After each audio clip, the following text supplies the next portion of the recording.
ናታት ድማ ሒዛልኩም ክቐርብ እየ መጀመርያ እቸም ወላ እኳ ንሕና ቅዱስ ዮሃንስ ነብዕል እንተለና ዓለምና ግን ስራሕ ኣይትቕፅል ኣይትገድፍን እያ ኣገደስቲ ዜናታት ደረጃ ዓለም ከርየኩም ክፍትን እየ ቁጠባ ብፖለቲካ ብፅልዋ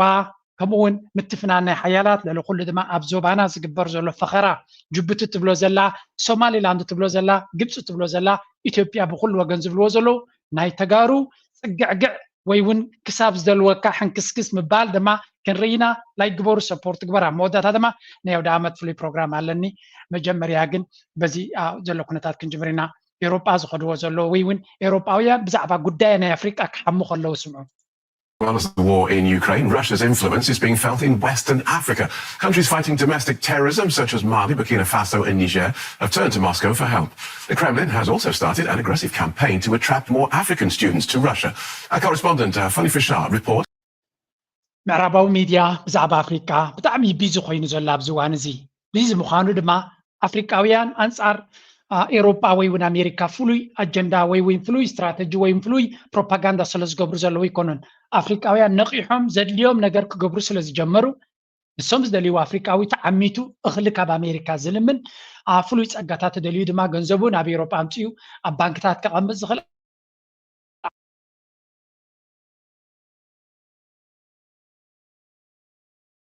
and consulate in Abuja. Here in Nigeria's capital, locals are queuing up to try to get visas to leave and study in Russia. Oh, Russia is amazing when it comes to scholarship. They're willing to educate our people at next to nothing. It's basically the educational system over there. Then also the reception to foreign students, especially Africans. Filming here is delicate. Most visa applicants we meet don't want to speak on camera, worried it might not be helpful for their applications. Many of these people እንታይ ኢና ንርኢ ዘለና ኣፍሪቃውያን ናይ 53 መራሕቲ ናይ ሃገራት ኣብ ቻይና ምስ ቻይና ዓብዪ ፎረም ገይሮም ፍሉይ ዕዉት ዝኾነ ዲፕሎማስያዊ ስራሕ ተሰሪሑ ቻይና ድማ 51 ቢልዮን ናብ ኣፍሪቃ ኢንቨስት ክትገብር ምዃና ገሊፃ እዚ ከይሃክል ብዙሓት ኣፍሪቃውያን ተምሃሮ ስትካላት ቢዝነሳት ናብ ኤስያ ገጾም ኣብ ዝጥምትሉ ዘለዉ ተምሃሮ ናይ ኣፍሪቃ ድማ ኣክንዲ እዚ ብቪዛን ብገለን ትዕቢት ዘለዎ ምዕራባዊ ዓለም ገዲፎም ናብ ራሽያ ናብ ቻይናን ብብዝሒ ይኸዱ ስለ ዘለዉ ፅልዋ ናይ ምዕራባዊ ዓለም እናርኣይዎ እዮም ቀልቁል ኣሎ ኣብ ምዕራባዊ ዓለም ብፍላይ ኣነ ናተይ ማስተር ቲስስ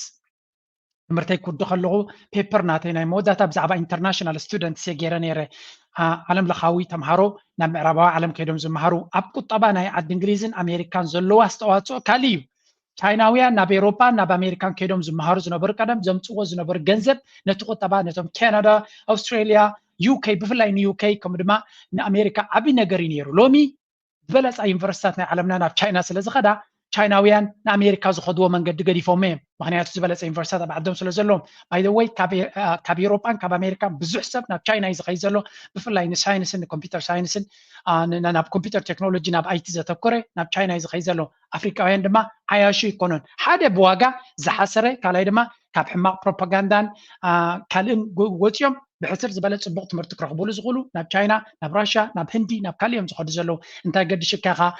200,000 ከፊልካ ኣብ ሓደ ዩኒቨርሲቲ ናይ ኣሜሪካ ኸይድ ተማሂርካ ፍሉይ ትመሃሮ ነገር የለን ባይ ዘ ወይ ኣነ ኣብ ትምህርቲ ስለ ዝነበርኩ ፅቡቅ ጌረ ዝፈልጦ ዝኾነ ዩኒቨርሲቲ ዝምህረካ ፍልሊ የብሉን ጀስት ብራንድ እዩ ዘለዎም ልክዕ ከምዚ ቡን ካብ ስታርባክስ ዝሰተኻዮ ጥዑም ድዩ ጥዑም ኣይኮነን ቡን ናይ ስታርባክስ 8 ቅርሺ $9 ገለ መለ ክኸፈሎ ከሎ ኣብ ኖርማል ድኳን ግን ኣብ ስዊስ ዘለካ ኣብ ሱፐርማርኬት ወይ ኣብ ሓደ ቼን ሱፐርማርኬት ሚግሮስ ኩብ ገለ ከይድካ ብ3 ቅርሺ ብ4 ቅርሺ ክትገዝኦ ትኽእል ኢኻ ስለዚ ፍልሊ የብሉ እንታይ ዳ እዩ ኣብ ሓንጎልካ ግን ፍሉይ ነገር ስለ ዝቐረፁ ስታርባክስ ከምኡ እዩ ዩኒቨርሲቲ ናይ ኤውሮፓን ኣሜሪካን ድማ ከምኡ እዩ ፍሉይ ትምህርቲ ስለ ዘለዎ ኣይኮነን ይወነ ስታዲ ኣይቲ ኣብ ጉግል ኣብ ዩቱብ እውን ኣለካ ዝበለፀ ትምህርቲ ተደሊኻ ኣብ ካልኦት ሶፍትዌራት ኣለካ ሕራያን ኣብ ዩኒቨርሲቲ ከይደ ፍሉይ ሰርቲፊኬት ክወስደ ተልካ ድማ ጎ ኤኒዌር practical university ውሰድ ሕስር ዝበለ ኣብ ዕዳ ዘይእትወካ ምዕራባዊ ዓለም ፍሉይ ትምህርቲ የብሉን I'm telling you this ኣብ ናይ ስዊዘርላንድ ገለ ካብቶም ፅቡቕ ዩኒቨርሲቲታት ዘለዎም ኣብ ዓለም by the way ስዊስ ብኮምፔቲቲቭነስ ነምበር 1 ኣብ ዓለም ተዛብቲ ዩኒቨርሲቲታት ናይ ስዊስ ስለዝተማሃርኩ ኣነ ናተይ ኤክስፒሪየንስ እቲ ትምህርቲ ፍሉይ ኣይኮነን yes ዕድል ተረኺብካ ኣይትሕልፎ ክብለካ ይደሊ ግን ሓንጎልካ ኣብ ኣውሮጳ ጥራይ ኣሲርካዮ ዝመፅእ ነገር የለን ኣብቲ ረኸብካዮ ዕድል ኬትካ ተማሃር እዚኣ ጥራይ ክብለካ ዝደሊ anyway ናብቲ ስቶርናትና ንመለስ ስለምንታይ ኣንጻር ኤውሮጳ ትጉስጉስ ኣለኻ ስለምንታይ ኣንጻር ኣሜሪካ ነው أنا يقصقص يلون أفريقياوي نبذ واصو كيدو كمهارن كسرحن كخلالو نبي أوروبا نخد مس فلوي بيزا يدليكا بس فلوي جنزب يدليكا فلوي سعر يدليكا why do you do that أعمل تلك كيد أبيو أي كيد كتمار مرت بلوس أبيو أي ونالو أبي مرات أبال دبي كيد كاوز حسر أف سعودية ونسبقين فرسات هلك نايم عربيان هجرت أو خيرهم الله الدون لهم نبهن كيد كتمار بلوس آتين فرسات هلك نبراشة كيد كتمار they have a very good institutions نايت مرت لهم كاب نوع China develops university بالعالم by the way up to top 20 develops university ranking كويتكم تخيتكم نا China is coming again and again and the ranking نعبلو لي خير بفلاي أب science أب IT أب engineering أب زي Chinaويان بلوتاتهم سلزي if you have the chance ات رقحيتات اتي زد لي كاكت اتات ناب يسيا زقال لي كيت كاز بلس اتمرتي بس بلوتات سبات مس latest technology كتمهار تخليقها بفلاي ان تكنولوجي نابي أوروبا يتمسا أوروبا تكنولوجي دي حيروميو they don't have any chance نالبات حجيك تصنيه لك ركبكم يا أوروبيين زقبروا زلو نسم سرحك سرحي دا يسرحن كرينا but anyway نا أفريقيا كايدا رأي واحد جزء خميلة Putting their hopes in Russia are planning to study there. Now, until a couple of years ago, they'd more likely be wanting to go to Ukraine for further education. But since Russia's full-scale invasion turned Ukraine into a war zone, more are making plans to go to cities like Moscow. Kingsley stood in that consulate queue last week. أفريقياويان زواجهم سلز رأيو كواحد الله ما يكالنا له بريني وي اتيناتهم سمعيت نعم زملكاتيو أبكالك زي كم سألكم أبزي حدا إكسبرت بزعبا زي قد يزغ زارب كله هنسم أسكن تايبل. You study, we give you scholarship, join our military, if possible, you give us the support. Of course, every state is after its own national interest. So the interest of Putin is we need more people to come to Russia, help us achieve our goals either in war or in economy. نزي قداي زي أفريقيا راشا كم هارز خد زلو نوجه خطك عمله من يقله of course راشا بكينات يزلا بزح من سينا راشا بكينات خير له زي مالتيو نيسرح الدلاتونا بتعدله مالتيو من سي يقول لهم سلزلو تقول بعد ما سب سلزليو by the way تم زوريانا راشا زلو تم سنترال إيشيا كازاخستان ديو أوزبكستان ديو كيرغيزستان ديو قال مالز بحالو سدة نياتات معاتي زلو راشا كابو تزين التنا يسرح قاب معات زبينا بوم سدة كاب باكستان كاب هندن قال بزح سبيد مصوم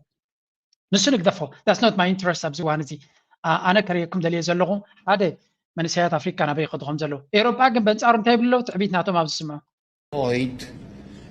That Gaza became a new Mogadishu in the Mediterranean, a Mogadishu in the Mediterranean or a new Haiti, a land without law and order. زتري وزلهم تراسب كيما سلكم. زي نيروبا توب دبلومات ويون منستر قدات وصاي نيروبا حبرت جوزيف بوريلي زبحال اجين تايب لالو غازا ابزوان زي حدش مقادشو ويون حدش حيتي تغيرو زلو نزخن كيرور لنا تعبنا زبزلو نا افريقيا حغري كما بنت كم حدا سوماليا مقادشي زدقس زلو ازي كالق كبلي تصبيو حدا نيروبا حبرت اطقاقما زي حلافنتاو زربايد زرب زلو ابيكس ناتي كمان بوس يريلو مجمريو جنا يكون قد محجي أفريقيا أكايز بلا سبونيو I know قال أفريقيا أنا لو حكي قال لهم نفس الأزلهم ناي أفريقيا الأزلهم مسقينهم زتاك علو بفلا يبزي تقامتينا بحال تسنه لك أسمعكم ينتهي كم زولو زعبا يرترا زعبا أفريقيا خليك زي نايت دارجانة نايت عادو ناراتيف نعو كجماد حز دليل سبات الله زي سبزي قلنا يبحك زي حزن سبي أوروبا نافريقيا زخول لهم زلاتو مسرات من جناتا ما بقى سناتا زخون سب نسيو أفريقيا بحماق زقل زلو يغرتك حتى لزقباي but anyway they will never do يغرتا حتى ما يفلتون مجيجات سلدي في السمو التنكون عم شجر كوين وامزل لكن إزاي حج سمو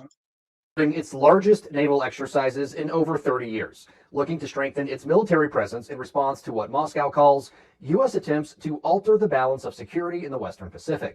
The drills, named Ocean 2024, راشيا وتشاينا هذا الطريق تزعبيه وتحضراوي حبراوي تعليم وتحضراوي تايبلو ورزي ميليتري اكسرسايز ويكا نافال دريلز بلو بحر زقبر وتحضراوي لممد ينكينات مدلاوي زيون سو امونغو راشيان امونغو تشاينا بطن سفع زخونه حبراوي سرحنا وتحضراوي نرزا لنا زي أمريكا ريسبونسي باتل لا عبر عد فتير الله زلوا قدايو كم وتر ما كميلهم كم زاربهم رينا involve more than 400 warships and submarines, 120 naval aircraft, and 90,000 troops spanning the Pacific and طيب لا سمعك مرة يعني 19 سراويت كساتفوا يزي دريلس زي لعلى 210 نفرتي لعلى 4 زخنا دي ولا لعلى 5 زخنا دما መራኸብ ኩናት ክሳተፍ ኢና ኣብዚ this is going to be massive ኣብቲ ሰላማዊ ውቅያኖስ ዝበሃል እዩ ክልቲአን ዝገብርኦ ዘሎ ሓበራዊ ወታደራዊ ልምምድ እዚ ስለዚ the world is becoming ብዝቃልጠፈ ዓለምና ትቅየር ከም ዘላ ንብሎ ዘለና ካብ ዜሮ ተበገሰ ይኮነን እዚ ነገራት እዚ ቀደም ሳሕቲ ዝረአ ዝነበረ እዩ ኣብዚ እዋን እዚ ቅድሚ ዓመት ወይ ከነኖ ወርሒ 4 ወርሒ 5 ናይዚ 2024 ኔቶ ምስ ኩለን ሰራዊትናቱ ከባቢ 9,000 ሰራዊት ኣኽቲቱ ኣብ ኤውሮፓ ንኩናት ምድላው ናይ ሓደ ወርሒ ንክልተ ወርሒ ዝቐፀለ ኣብ ዶባት ናይ ራሽያ ፖላንድ ድዩ ገለ መላዕቡ ልምምድ ኣካይዱ ነይሩ ተርዲኹም ኣሎ ነዚ ካውንተር ንምግባር ድማ ራሽያን ቻይናን መጀመርያ ኣብ ህንዳዊ ውቅያኖስ ራሽያ ኢራን ቻይና ብሓደ ወታደራዊ ልምምድ ገይረን ነይረን ብምቕፃል ሕጂ ድማ መጠነ ሰፊሕ ዝኾነ ወታደራዊ ልምምድ ኣብ መንጎ ቻይናን ራሽያን ይግበር ኣሎ ዓብይ ተሳትፎ ዘሎ and this is becoming ንዓለምና እዚ ሓደ ካብቲ ነጥቢ መቐይሮ ንብሎ ዘለና 120 naval aircraft and 90,000 troops spanning the Pacific and Arctic Oceans as well as the Mediterranean, Caspian and Baltic Seas. The exercise continues until next week. Simultaneously, China and Russia are set to launch Northern Interaction 2024. So Russia መጠነ ሰፊሕ ክትገብር ከላ ኣብኡ ኣብ መንጎ ድማ ምስ ቻይና ክራኸቡ እዮም ስለዚ ቻይና ብወገና ሰፊሕ ዝኾነ ወታደራዊ ልምምድ ትገብረላ ራሽያ ትገብረላ ክልቲኦም ድማ ተራኺቦም ነቲ ኩነታት ክገብርዎ እዮም ስለዚ Russia is trying to demonstrate ወይ እውን ወታደራዊ ዓቕምናታ ካብ መጠን ንላዕሊ ራሽያ ቀደም ቅድሚ እዚ ኩናት ናይ ዩክሬን ምጅማሩ ሓያል ኣብ ወረቐት እዩ ነይሩ ሓያል ዝኾነ ወታደራዊ ሓይሊ ኣለዎ ግን ኣሜሪካ ኩሉ ግዜ ምስ ንዓቕቦም እዮም ብፊልምታቶም ገይሮም ብፕሮፓጋንዳናቶም ገይሮም ካብ ኩናት ናይ ዩክሬን ዝጅምር ግን Russia is becoming the real deal. ናይ ብሓቂ ሓያል super power ምዃኑ ራሽያ ካብ መዓልትና መዓልቲ እና ኣነፀረ ዝኸይ ዘሎ ፑቲን ድማ ኩሉ እቲ ቀደም ኣብ ርእሱ ዝነበረ ወይ እውን ከመይ ይኸውን ኢሉ እንተታት ዝነበረ ኣብ ተግባር ክገብሮ ስለ ዝጀመረ መሊሱ ትብዓት መሊሱ ፅልዋ መሊሱ ሓይሊ ናወስኸሉ ይኸይድ ኣሎ ወላ ህዝቢ ራሽያ እውን ኣብ ነፍሱ ዘለዎ እምነት ካብ መዓልትና መዓልቲ እና ዓበየ ይኸይድ ኣሎ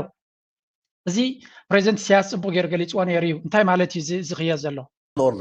The need for a new world order is obvious. It's a demand for every people, every nation in the world. We need to get out of this cycle of containment, now containment of Russia, the containment of China, the containment of Eritrea. This is what... እንታይ ዝብል ዘሎ ፕሬዚደንት ኢሳያስ ዓለምና ሓድሽ ሓይሊ ሓድሽ ኣካይዳ የድልያ ኣሎ ኒው ወርልድ ኦርደር እንታይ ማለት እዩ ኣሜሪካ እትቆፃፀሮ ዓለም መወዳእታ ክግበረሉ ክኽእል ኣሎ ዓለምና ሃገራት ብናፃ ብሕርያ ዝነብራሉ ዕድል ክፍጠር ክኽእል ኣሎ ኣሜሪካ ዝፀሎት ሃገር ራሽያ ተኮይኑ በይኑ ሓፂኻ ከሊልካ ሓፂርካ ኮንቴይን ጌርካ ከም ዝወድቕ ትገብሮ ንቻይና ከምኡ ንኤርትራ ከምኡ ንኢራን ከምኡ ንሰሜን ኮርያ ከምኡ ንካልኦት ኩለን ዝፀላእካየን ሃገራት ኮንቴይን እናገበርካ ተውድቐሉ እዚ ኩነታት እዚ ከብቃዕ ክኽእል ኣሎ ሃገራት ድማ ነዚ ሓድሽ ወርልድ ኦርደር ዝበሃል ዘሎ ብፍላይ ድማ ድሕሪ ዝተወሰነ እዋን ኣብ خزان زبال ناي بريكس ابو علاب زغبرولو زي غداي زي كما اجندا خغبريو بريزيدنت هاغري ايرترا ابتو علاتي اب ساوث افريكا عام تساتف نيرو حجخا كساتف دي يساتفن we don't know again it's going to be a massive هذا عبي ايفنت يكون نسون مستي بريكس بلو زلو ناي انترناشونال بيمنت سيستم ديو كالي حدش حسابات اناونس زغونو لكنتات يكون حدش ابالات كتدي ايتون وين حبريتا زوهبلي سلازي امريكان نو راشيان تشاينا زخدو زلا غعزا كما عالتنا معالتي امريكا زفتاتن مدرخ يزفتر war declared on Russia led by Washington and NATO.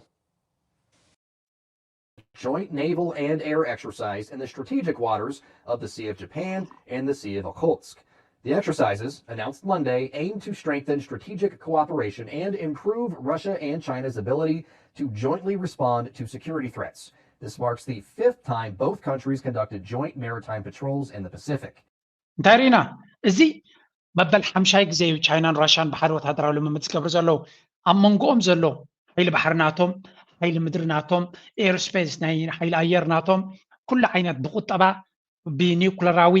እቲ ዝምድና ኣብ መንጎ ክልቲአን ሃገራት ዘሎ መመሊስና ሓየለ ዝኸይ ዘሎ ስለምንታይ እዩ ፀላእዮም ሓደ ምዃኑ ካብ መዓልትና መዓልቲ እቲ ፀላእዮም ድማ ንኸጥፍኦም ኩሉ ዝከኣሎ ይገብር ከም ዘሎን ዓቕሚ ስኢኑ እምበር ኩሉ ዝኽእሎ ክገብር ይፍትን ከም ዘሎን ብቁጠባዊ እገዳ ንኸይምዕብሉ ሓፀሩ ብምግባር ካብ ኢንተርናሽናል ሕጊ ጥሒሱ ንኩሉ ነገር ሽግር ከም ዘጋጥሞም ብምግባር ኩሉ ዝከኣሎም ክገብር ዝኽእል ፀላኢ ከም ዘሎን ፈሊጦም ኣለዉ ስለዚ እዚአን ክልቲአን ሃገራት ሓደ ዓይነት ፀላኢ ሓደ ዓይነት ከጥፈአን ዝደሊ ሓይሊ ከም ዘሎ ፈሊጦም ኣለዉ እቲ ዝዓበየ ኩናት ግን ኣብ ወታደራዊ ጥራይ ከም ዘይኮነ ፈሊጦም ኣለዉ እንታይ ዳ ኣብ ፅልዋ ኣብ ቁጠባ ኣብ ሽርክነት ምዃኑ that's why ድማ ብሪክስ ከስፋሕፍሕ ዝፍትን ዘሎ ቻይና ምስ ኣፍሪቃ ዘለዋ ቻይና ምስ ሃገራት ዓረብ ዘለዋ ራሽያ ምስ ዓረብ ዘለዋ ራሽያ ምስ ኣፍሪቃ ዘለዋ ራሽያ ምስ ላቲን ኣሜሪካ ዘለዋ እዚ ኩነታት እዚ ልዑል ኣገዳስነት ኣለዎ ስለዚ እቲ ኩናት ብኣፅዋር ጥራይ ዘይኮንካ ብቁጠባ ብፅልዋ ብሽርክነት ከም ዝስራሕ ከም ክትዕወተሉ ክትወጥቀሉን ኣብኡ ከም ዝኾነ ፈሊጦም ኣለዉ ስለዚ ቻይና ኣብዚ እዋን እዚ ነፍሲ ወከፍ ሃገር ولكن جوبت تخون كاب جوبت تنقص دسيت تخون نزين على باسفيك زلوا دسيتات ون كم عبيتي نخلاتهم حدا بحدا مساتهم دبلوماسيات أنا معراي ليتم معلتم تقويلا فلاديمير بوتين دبلومات ناتون بكم دما أب أفريقيا يخونوا أب هجرات عرب يخونوا أب لاتين أمريكا يخونوا أب باسفيك زلوا دسيتات يخونوا أب يسيا زلوا هجرات مسؤوم زندنا مقبار ليتم معلتم يقويلا እዚ ድማ ነተን ሃገራት ንኣሽቱ ሃገራት ከም በዓል ኤርትራ ንነዊሕ እዋን ንበይነን ተገሊለን ዝህረማ ዝነበራ እቲ ዝበለፀን እቲ ዝሓሸን መድረኽ ይፈጢሩለን ዘሎ ሓደ ኤርትራ ኣብዚ እዋን እዚ ዓለም ኩላ ጫቁጫቋ ትብለሉ ዘላ ጉዳያ ኣነፂራ ናብ መንገዲ ልምዓታት ትጥምታላ ኦፍ ኮርስ ወታደራዊ ምድላዋት ኤርትራ ካብ ቀደማ ድልውት እያ ነይራ ንኤርትራ እዚ ሓድሽ ነገር ኣይኮነን ኤርትራ ሚሊተሪ ምድላዋት ናታ ካብ ቀደም ስለ ዝነበረ ሕጂ نملس أوروبا انتهي زخون زلخه أوروبا انتهي بلو نبي أوروبا تملسنا نخليتي كان تحازخون فتني ناشو مريجانا أمريكا ديبيت تخايد نيرو دونالد ترامب دما بوقعي تعميس أي بلالو نسون كرينا كان أمي أوروبا نملس أنون أمريكا reactions عبوا ما نسمع Beijing characterizes its relationship with Moscow as a partnership, not an alliance, saying it's non-confrontational and doesn't target other countries. In response to the joint drills, the White House says there is no immediate need to alter U.S. military strategy. John Kirby, spokesperson for the National Security Council, said these exercises were long planned and part of routine military cooperation between China said that they'll be holding joint naval air drills with Russia starting this month. What's the level of concern from the administration that these two countries are cooperating? Is this a sign of deepening cooperation? እዚ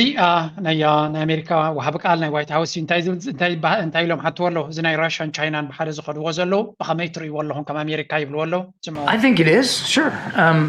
We've been watching this defense relationship grow and deepen over the last couple of years to include the exercise of their militaries in both air, at sea, even on the ground. So we'll watch it like we watch all exercises, but these are two nations that don't have a long history of working well together, certainly not militarily. These are two nations that don't necessarily fully trust one another. So እንታይም ዝብል ዘሎ ዋው ኣሜሪካ ኩነታት ናታ ነርቨስነስ ናታ ብግልፂ ኣጊራቶ ዘላ እንታይ ዝብል ዘሎ ከም ኩሉ ንሪኦ ኣለና ንከታተሎ ኣለና ቀሊል ጉዳይ እውን ኣይኮነን ክልቲአን ሃገራት ወታደራዊ ልምምድ ክገብራ ከለዋ ኣብ መንጎን ዘሎ ምቅርራብ ካብ መዓልትና መዓልቲ እናሓየለ ይኸይድ ከም ዘሎ ናይ ክልቲአን ድምር ሓይሊ ድማ ብፍፁም ኣሜሪካ ማሽ ክትገብሮ ክትወዳደሮ ከም ዘይትኽእል ፅቡቅ ገይሮም እዮም ዝፈልጡ ኣይኮነ ናይ ክልቲአን ሓይሊ ናይ ራሽያ ንበይኑ ምስ ኩለን ኔቶ ናታ ተደሚራ ኣይከኣለቶን ኣላ ኩናት ናይ ዩክሬን ኣብ ኢዶም እዩ ዝወጥቀም ዘሎ ኣብ ኢዶም ይሞቶም ኣሎ they know this ግን እንታይ ይብላ ኣሎ ኣብዚ ግን ክርድኦ ዘለና እዘን ክልተ ሃገራት ሓበራዊ ስራሕ ዝፈልጣ ኣይኮናን ሓበራዊ ኣብ ሓደ ሰሪሐን ኣይፈልጣንን ኣብ ናሕተን ድማ እምነት የብለንን ስለዚ ወታደራዊ እምነት ናቶም ዝተኣማመኑ ሃገራት ስለ ዘይኮኑ ወላ ሓንቲ ስግኣት የብልና እናበለ ይዛረብ ዘሎ ዲስካውንቲንግ ነቲ ስግኣት እዩ ዝገብሮ ዘሎ ቀደም ከምዚ ክኸውን ከሎ እዚ ሲሪየስ ለኣሜሪካ ብጥንቃቐ እያ ትዕዘቦ ዘላ እዮም ዝብሉ ነይሮም ተሓይሉ ከሎም ሕጂ ከ እንታይ ይብሎም ኖ ወላ ሓንቲ ክገብሩ ስለ ዘይክእሉ ናይ ኢትስ ኦኬ ንሓትዕዶም እውን ኣይሰማምዑን እዮም ሓደ ክልቲኦም ሃገራት ናይ ኮሙኒዝም ባክግራውንድ ዘለዎም እዮም ስለዚ ቻይናን ራሽያን ጥቡቅ ዝኾነ አይዲዮሎጂካል ምቅርራብ ኣለዎ ዶብ ናይ ሃገር ኣለዎ ስለዚ ኣብ መንጎን ዘሎ ዝምድና ዝቐረበ ምዃኑ ይፈልጡ እዮም ብዶብ ዝራኸቡ ፅልዎም ፖለቲካዊ አይዲዮሎጂ ናቶም ተመሳሳልነት ዘለዎ ኮሙኒዝም ክልቲኦም ነናቶም ዓይነት ኮሙኒዝም እውን ባክግራውንድ ዘለዎም ኣብ ዝበዝሒ ታሪክ ድማ ብሓደ ዝነበሩ ዒደት ዓመታት እዮም ኣብ መንጎም ኣሜሪካ እትያ ፈላልያቶም ነይራ ሕጂ ድማ ተመሊሶም ኣብ ታሪኮም ዝምድና ዝገብሩ ዘሎ ሃገራት እምኻ ጥቡቅ ዝኾነ ዝምድና ምክንያቱ ኣሜሪካ ንክልቲኦም ከተወድቕ ትፍትን ከም ዘላ ስለ ዝፈልጡ ኣንፃር ኣሜሪካ ዘድልዮም ሓይሊ ኩሉ ንምህናፅ ዝፍትኑ ዘለዎም እዮም ስለዚ ኣሜሪካ ኣብዚ እዋን እዚ ከምዘይዋፃ ፈሊጣ ግዜ ክትዕድግ እያ ትፍትን ዘላ ግዜ ምዕዳግ ድማ ግዜ ኣንፃራ ከም ዝኸይ ዘለካ ይፈልጡ እዮም መጠን ግዜ ዝኸደ መጠኑ ኣሜሪካ እናወደቐት እያ ትከይድ ናሓየለት ክትከይድ ኣይትኽእልን እያ ቻይና ድማ ናሓየለት ክትከይድ እያ ራሽያ ናሓየለት ክትከይድ እያ ፅልዋ ናይ ክልቲኦም ንዓበየ ክኸይድ እዩ so they know ምርጫውን የብሎምን ቀልጢፎም ዲዮም ከኣቱ እንታይ ክገብሩ ከም ዝኽእሉ ኣይፈልጡን እዮም ዘለዉ መጀመርያ ግን እቲ ዘለዎም ሽግራት ንክፈትሑ ብፍላይ ሕጂ ድማ ዘመነ ምርጫ ስለ ዝኾነ ኣሜሪካ ብፍላይ እቲ ብድሕሪ መጋረጃ ንውግእ ዝፈቱ ሓይሊ ከማላ ሃሪስ ናብ ስልጣን ክትመፀሉ እሞ ድሕሪኡ ነዚ ኩናት እዚ ንራሻ ገለ ክገብር ነቲ ናይ ቻይና ድማ ዝከኣሉ ሓይሊ ናብኡ ገይሩ ገለ ክገብር ክፍትን እዩ እቲ ዘይገበሮ ሓይሊ ብሕጂ ክገብሮ ዝኽእል ግን የለን ስለዚ ኣሜሪካ ኣብ ከመይ ኩነታት ከም ዘላ ናይ ኣቕሊ ፅበ ዘረቦም ንፈልጥ ሕጂ ናብ ኤሮጳ ንመለስ ቅድሚ ናብ ኣፍሪካ ምኻድና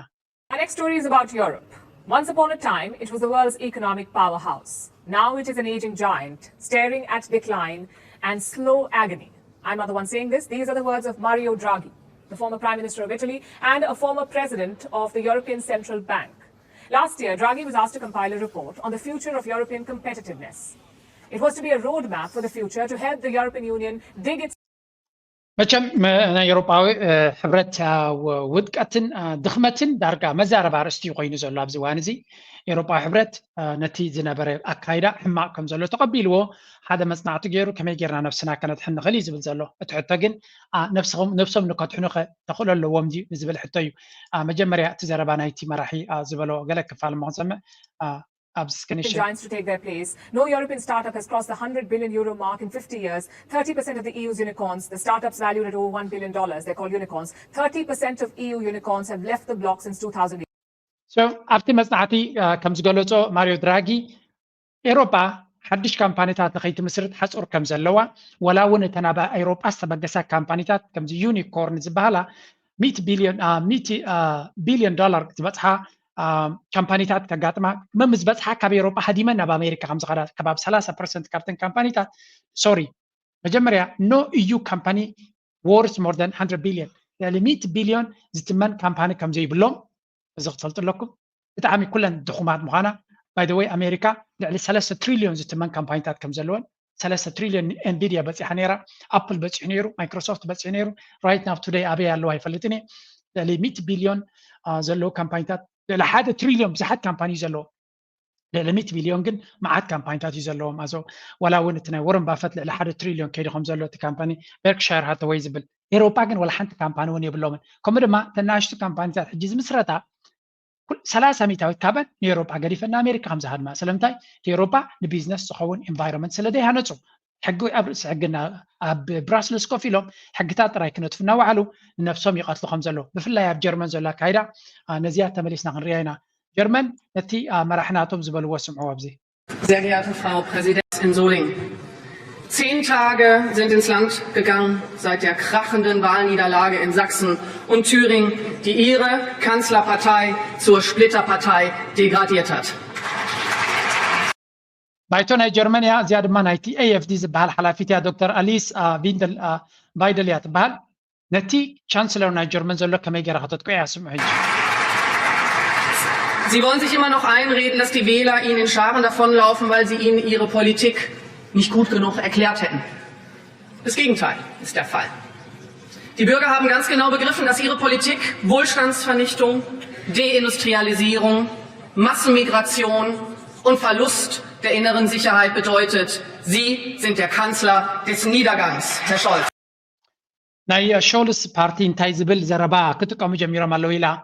ፖለቲካዊ ኣካይዳ ናቶም መርገፂ ናቶም ነቲ ህዝቢ ፅቡቅ ገይሮም ስለ ዘይገለፅሎም እዮም ኢሎም እዮም ነብሶም ዝዕሽቡ ዘለዉ ኢላቶም በንፃር እዩ እታ ኣካይዳ ናትካ ቁጠባ ናይ ጀርመን ንምድኻም ብስደተኛታት ናታ ዓዲ ምምላእ ኩሉ እታ ኣካይዳ ናብ ውግእ ሙሉእ ተሳትፎ ብምግባር ንጀርመን ንድሕሪት ክትመልስ ከም ትፍትን ዘለካ እቲ ህዝቢ ኣላሊካ ስለ ዘሎ ካባኻን ካብ ፓርቲናትካን እዩ ዝሃድም ዘሎ እናበለት ትዛረበላ ሕጂ ዝመስል ግን ብዛዕባ ቁጠባ ናቶም ክትዛረበ Auch der Niedergang von Volkswagen. Für den angeblichen Klimaschutz zerstören Sie die deutsche Wirtschaft. Das VW-Desaster ist aber nur die Spitze des Eisberges. 500.000, eine halbe Million Arbeitslose, verzeichnet die Statistik. So, እንታይ ትብሎ ዘላ ውድቀት ናይ ፎልክስዋገን ትበሃል ካምፓኒ ናትካ ፍሹል ኣካይዳ ምዃኑን ከም መቐፀልታ ናቱ ድማ ኣብ ዘበናትካ ሚልዮናት ህዝቢ ካብ ስራሕ ከም ዝወፀ ፍርቂ ሚልዮን ዝኸውን ህዝቢ ካብ ስራሕ ወፂኡ ከሎ እቲ ቁፅሪ ግና ዓበየ ይኸይድ ከም ዘሎ እያ ትነግር Weil Sie die Regierung übernommen haben. Das sind Hunderttausende Familien, Millionen Menschen, die um ihre Zukunft fürchten müssen. Und es trifft alle Branchen und besonders die Automobilindustrie und alles, was an ihr hängt. Zulieferer ZF streicht bis zu 14.000 Stellen. Bei SAP fallen 10.000 Jobs weg. Ford 4.600, Bosch 3.760, Bayer 3.200, BASF 3.300.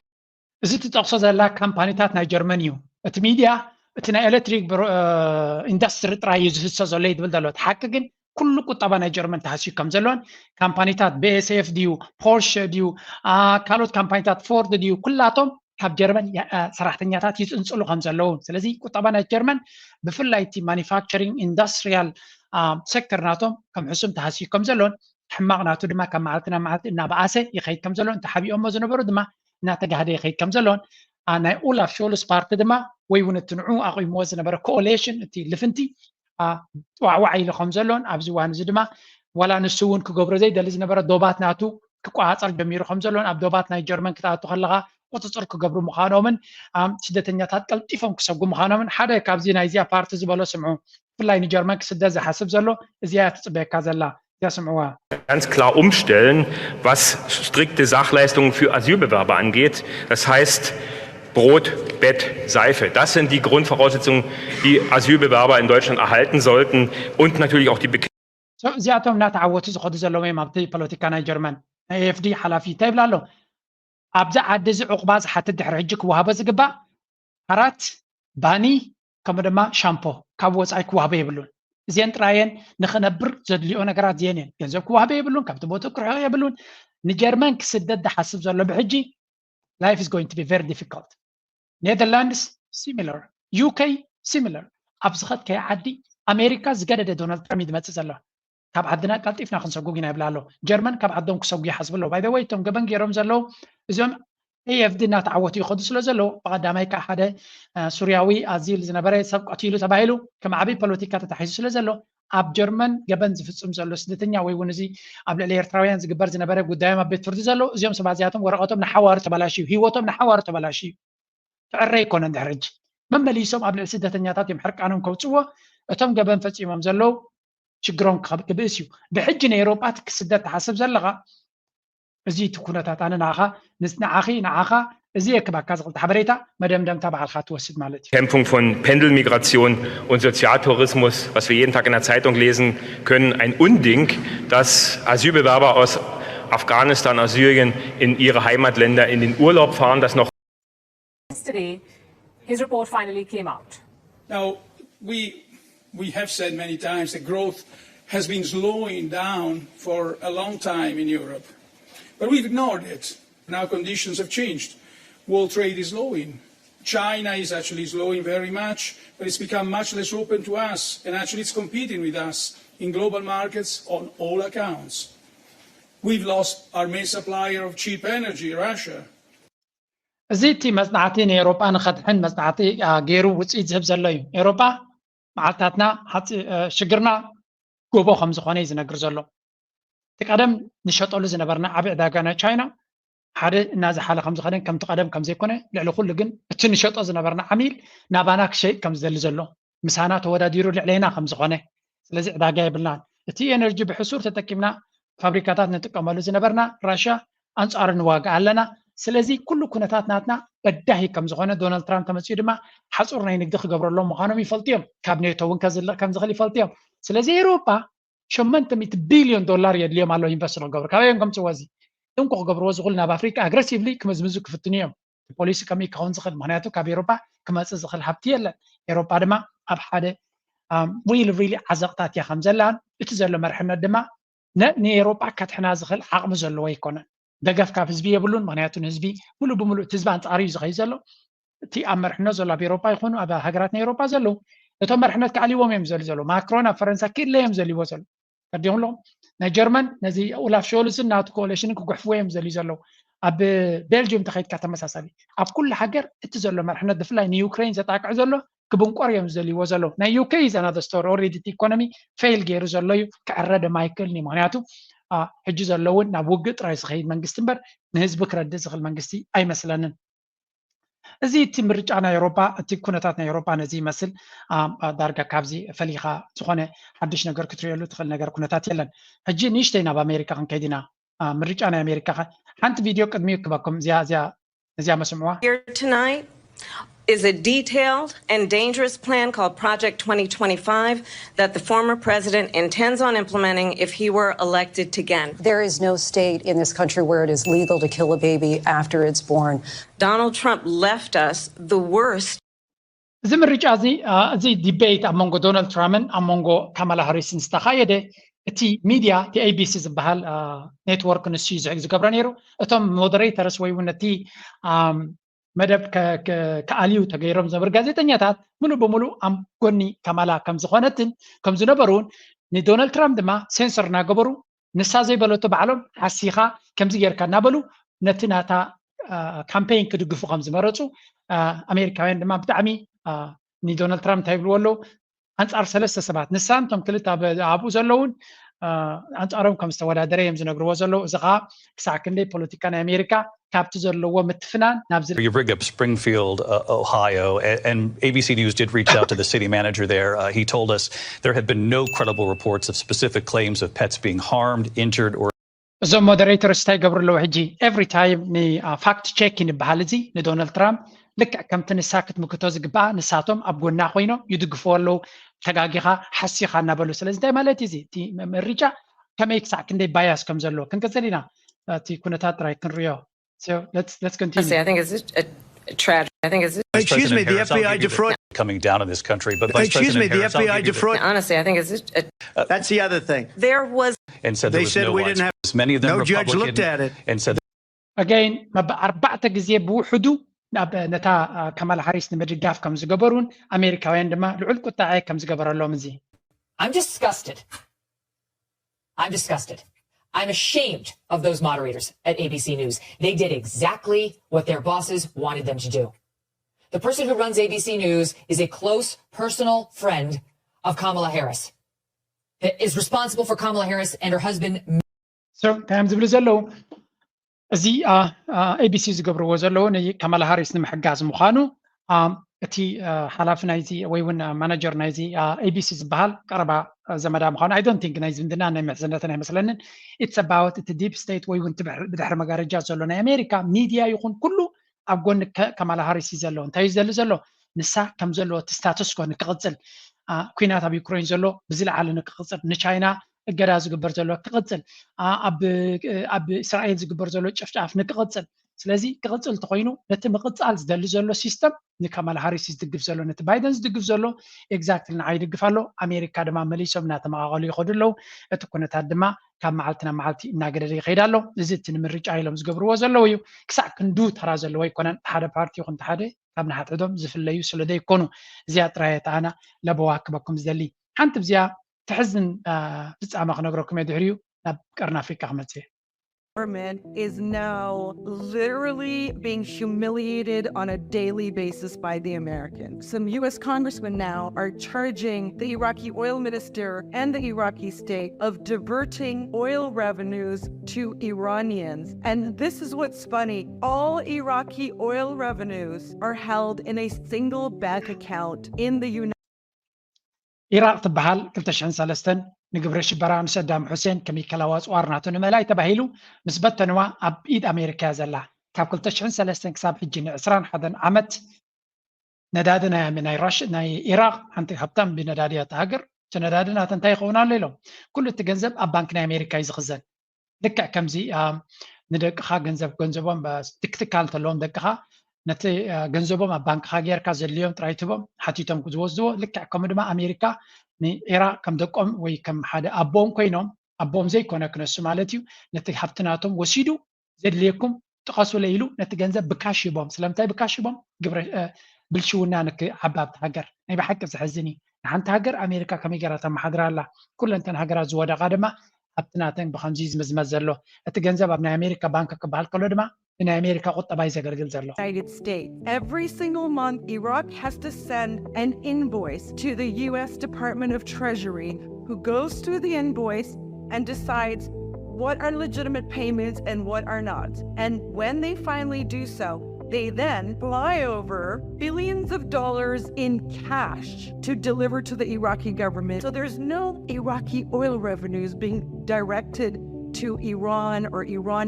እቲ ሚድያ ናይ ኣሜሪካ ዝብሎ ኣሜሪካ ነቲ ኢራቅ ሲ ነቲ ካብ ነዳዲ ትረኽቦ ዘላ ንግብረ ሽበራ ንኢራን ገለ ትጥቀመላ ዝብሎ ኩሉ ሓሶት ምዃንያት ነግር ዘላ እቶም ፖለቲከኛታት ከምኡ ዝብሉ ንኣጀንዳ ናቶም ከገልግሎም ዳኣምበር እቲ ገንዘብ ካብ ነዳዲ ድመፅእ ብምሉእ ኣብ ባንክታት ናይ ኣሜሪካ ከም ዝወረድን ኣሜሪካ ባዕላ ከም ትቦም ዘላ ናበይ ከም ዝኸይድ ገንዘብ ድማ ፅቡቅ ገይሮም ከም ዝፈልጡን ስለዚ ኩሉ እቲ ዝበሃል ባዕሎም ዝፈጥርዎ ፀገም ከም ፀገም ገይሮም ድማ ተወሳኺ ምትእትታው ንክገብሩ ኢራቅ ድማ ውፅኡ ለይ ትብሎም ኣላ ኣብዚ እዋን እዚ ኣብ 2025 ንክወፁ ተሰማሚዖም ኣለዎ ግን ቅድሚ መውፅኦም መይቢ ነቲ መንግስቲ ዘሎ ክግምጥልዎ እዮም ወይ ገለ ሽዑ ድማ ምክንያት ክፍጠር እዩ ናብ ጠጠው ንክብሉ ስለዚ ኣሜሪካ ከመይ ዝበለት ሃገር ኣብ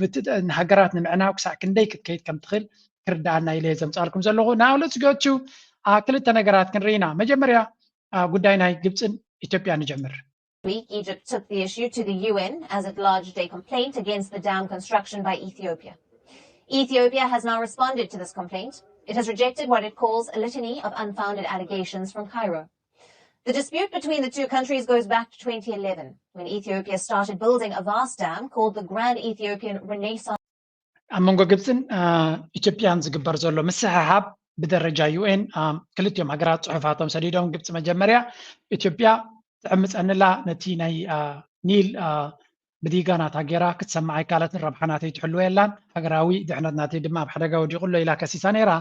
ኢትዮጵያ ድማ ሕጂ ሓሶቲ ግብፂ ከም ዝበሃል የለን እዚ ማይናትና እዩ ኣብ ዓድና እዩ ዘሎ ድሌትና ክንገብር ንኽእል ኢና ናይ ግብፂ ክሲ ድማ ኣይንቕበሎን ኢና ኢሉ ሚኒስትሪ ጉዳያት ወፃኢ ናይ ኢትዮጵያ መልሲ ሂብሎ ማለት እዩ ስለዚ ኣብ መንጎ ግብፅን ኢትዮጵያን ዘሎ ኣካይዳ እቲ ጋፕ ኣብ መንጎም ዘሎ እናገፍሐ ይኸይድ ኣሎ ኣብይ ኣሕመድ ድማ ነዚ ኩነታት ናይ ግብፂ ብትክክል ከም ዘድልዮ ዘሎ ምክንያቱ ውሽጣዊ ጉዳይ ናቱ እናበኣሰ ይኸይድ ስለ ዘሎ እንታይ ማለት እዩ ውሽጣዊ ጉዳይ ናቱ መዓልታዊ ዜና ንርኢ ዘለና ብኢትዮጵያ እነዚህ ወታደሮች የተማረኩ ወታደሮች ናቸው። እሺ የተማረኩ ወታደሮች ናቸው ግን በሰላም የሚገኙ በእንክብካቤ ስር ያሉ ናቸው። እዚኦም ሰራዊት ናይ ኣብዮም እቲ ፋኖ ዝበሃል ሓደ ጥሩፍ ኣይኮነን ዝተፈላለየ ፋኖ እዩ በብወገኑ ድማ ሰራዊት ይማርኽ ኣሎ ከምዚ ፋሽን እዩ ኮይኑ ሕጂ እዚ ዝማረኽዎም ድማ ብቪድዮ ቀዲሖም ፅቡቅ ገይሮም ከም ዝሕዝዎም ገለመለ የብልዎም ኣለዎ ስለዚ ኣብይ ኣሕመድ ኣብ ውሽጣዊ ፀገም ናቱ ዝኾነ ይኹን ክገብሮ ዝኽእል የለን መጀመሪኡ ድማ ኣይኮነን ከምዚ ኢሉ ክማረኽ ኣብ ኩናት ናይ ትግራይ ድማ ኣሽሓት ሰራዊት ናቱ ከምዚ ማረኸ እቲ ቲዲኤፍ ዝበሃል ገሊፁ ነይሩ ስለዚ ኣብይ ኣሕመድ ውሽጣዊ ኩነታት ናቱ ክፈትሖ ስለዘይከኣለ ሕጂ እንታይ ይደሊ ኣሎ ናይ ደገ ፀላኢ እዩ ዘሊ ዘሎ ግብፂ እንተመፂኣ ድማ እቲ ህዝቢ ግብፂ ናይ ታሪካዊት ፀላኢትና ስለ ዝኾነት ብሓደ ኮይና ንግብፂ ንመክት ክብል ይበቃ ነዚ ኩነታት እዚ ላዕልን ታሕትን ዘብሎ ዘሎ ባይ ዘ ወይ እቲ ሰራዊት ናይ ኣብይ ኣብ ሰራዊት ናይ ኢትዮጵያ ኣብ ሶማልያ ዘሎ ነቲ ወገን ኢትዮጵያ ዘሎ ኤርፖርትታት ናይ ከተማታት ናይ ሶማልያ ተቆፃፂርዎ ከም ዘሎ ከም ዩኤን ኮይኑ ኣትዩ ዘሎ ሰራዊት ኤርፖርትታት ናይ ኢትዮጵያ ናይ ሶማልያ ይቆፃፀር ከም ዘሎን ንሶማልያ ድማ ካብ ውሽጢ ከነዳኽማ ኣለና ዝብል ፊሎዞፊ ይዝረብ ኣሎ ስለዚ እቲ ኩነታት ኣብ ሶማልያ ዝግበር ዘሎ ኣካይዳ እናረሰነ ይኸይድ ከም ዘሎ እስከ ንመለስ ኣብታ ዝፀንሐት ሪፖርት መመሊሰ ንሃብኩም ክኸይድ ስለ ዝኾንኩ On the Blue Nile. The Blue Nile is a tributary from where 85% of it is said to be the largest hydroelectric plant in Africa. It is more than a mile long and 145 meters. ኣብዚ ናይ ማይ ዘሎ ፀገም እንተሪኻዮ እቲ ናይ ኒል ሽግር ኣብቲ ካርታ እውን ከም ትሪእዎ ዘለኹም ኣበይ ናይ ክፋል ናይ ኢትዮጵያ ከም ዘሎ ንርኢ ኣለና ኣምሓሩ ኣብ ናትና ክልል እዩ ነይሩ በሃልቲ እዮም በቲ ኮይኑ በቲ ግን ኣብቲ ናይ ቤንሻንጉል ዝበሃል ዞባ እዩ ዘሎ እቲ ቤንሻንጉል ዝበሃል ህዝቢ ናቶም ተሪኽሞም ኣዝዩ ፀሊም ህዝቢ እዩ ከምዚ ናይ ኢትዮጵያ ዘይኮነስ ሪሊ ኢትዮጵያውያን ንሕና ሓውሲ ዓረብ ኢና ቀያሕቲ ኢና በሃልቲ እንድዮም እቲ ህዝቢ ኣብ ቤንሻንጉል ዘሎ ግን ውፁእ ፀሊም እዩ ስለዚ ምስቲ ኣብ ሱዳን ዘሎ ዶብ ዳርጋ ተመሳሳሊ ህዝቢ እዩ ነዚ ጉዳይ እዚ ድማ ተነፅሎ ንክግበር ሓድሽ ተቃውሞ ከም ዘሎ እዩ ዝንገር ግብፂ ድማ ኣብኡ ካብ ቀደም ኢድ ከም ዘለዋ እዩ ዝንገር ሓደ ፋኖ ኣብዚ እዋን እዚ እቲ ናይ ቤንሻንጉል ሓይሊ ንኣቢ ከዓልዮ ይኽእል እዩ ዝብል እምነት ስለዘይብሎም እቲ ፋኖ ዝበሃል ሓይሊ ድማ ነቲ ምስ ሱዳን ዘሎ ቦታታት ተቆፃፂርዎ ከም ዘሎ መመሊሱ ይሕይል ከም ዘሎ ስለዚ ኣብቲ ውሽጣዊ ጉዳይ ናይ ኢትዮጵያ እውን እንተኾነ እቲ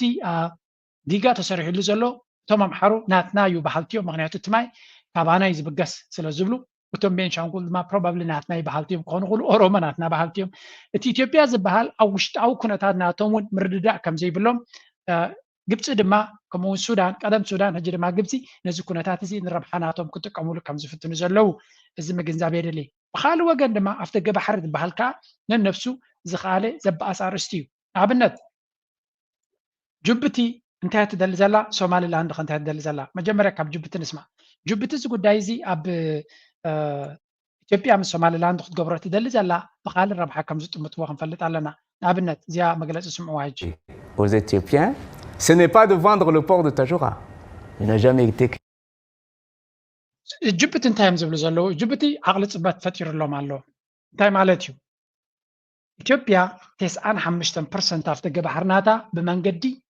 جبتي أخذت كم سنة زمالتها مالتيو التودباتنا جبتي زي تعدنا أتعويو كاب إثيوبيا خجبر سنيو حدا 100 مليون 210 مليون هزب زلوا كله أفتى كناتو بزا جبتي أخذت كم كله in proportional وين زي تمتاتني حبتي كده اللي بسنيو هجيجن إثيوبيا بمنجد سومالي لاند أخذ كيت كتفتن كلا عبر بحي زلوا سلامتاي حدا أب جبتي ترايز نبرة كنا تاتنا في سومالي لاند خد قبرت خلقن بديادا إمارات زبال هاجر أب جبتي تبع يسوس لزوس أنا تبربرة نسي إنفستيجير هنيس وزلوا سلازي الدنيا إثيوبيا أنا بتاخد كيد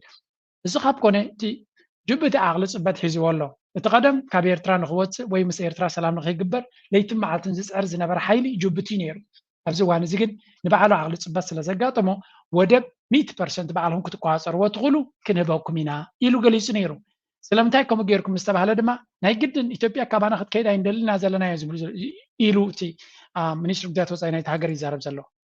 so it's very clear إحنا كم غيرنا تبيزنس أب نفسنا نترفي دبل زلوا سومالي لاند دما نبانا كمس قالوا يبلو سومالي خا سومالي لاند ناتنا يبلو كل تناجر كم معلتي حشوية ناخوني زغيزلوا إذا كل حشوية إيرترا كابز واتسايت كم زلا خنفلت علينا سومالي لاند وين حدا مجلس هيبا مالو ناتهم مجلس خنتاي زبل سمعوا بزي. Today I'm here to announce a significant decision made by the government of Somaliland regarding the Egyptian Cultural Library located in Hargeisa, the capital city of the Republic of Somalia. Careful consideration and due to serious and ongoing security concerns identified by the government, the Minister of Foreign Affairs is determined that it is necessary to permanently close the Egyptian Cultural Library. ናይ ግብፂ ባህላዊ ላይብረሪ ዝነበረ ኣብ ሶማሊላንድ መንግስቲ ሶማሊላንድ ኣብ ውሽጢ 72 ጠርኒፎም ንኽወፁ ከም ዝኣዘዞም እዩ ዝነግር ዘሎ ሶማሊላንድ ኣብ ጎኒ ኢትዮጵያ ስለ ዘላ ገለ ዝኾነ ይኹን ኣብ ኣንጻር ግብፂ ከም ዝኾነት ከተርኢ ነይርዋ ስለዚ ንዑ ተርእላ ታይና ንርኢ ዘለና እቲ ዞባ ነውፂ ኣጋጢምዎ ከም ዘሎ እዚ ነውፂ ድማ መን ምስ መን ኮይኑ ይኸይድ ናይ ተጋሩ ግድል ድማ ከኣትወ እዚ ብዘይ ናይ ተጋሩ ከዓ ይከውን እዩ ሰብ እንታይ ኢና ንዕዘብ ዘለና ኢትዮጵያ ኣብ ውሽጣዊ ህልቃት እያ ከም ዘላ እቲ ኩነታት ድማ ካብ መዓልቲ ናብ መዓልቲ እናረሰነ ይኸይድ ከም ዘሎ ተጋሩ ከንታይ ይብልሎ ኣብዚ ጉዳይ እዚ እንታይ ኣሎ ናይ ተጋሩ እስከ ንስማዕ ክፍለጥ ግን ኣሎ ማለት እዩ ብዘይኮነ ስለ ንስሕ ሓንቲ ግን ኣብረኩም ናይ ኤርትራ ትምልከት ምስታ ጉባኤውን ተኣሳሲራ በቃ ምስ ይፍለጥ ሓንሳ ምስ ያው ምስ ኤርትራ ማጨው እንታይ ከም ዝገበሩ ከሪእና የና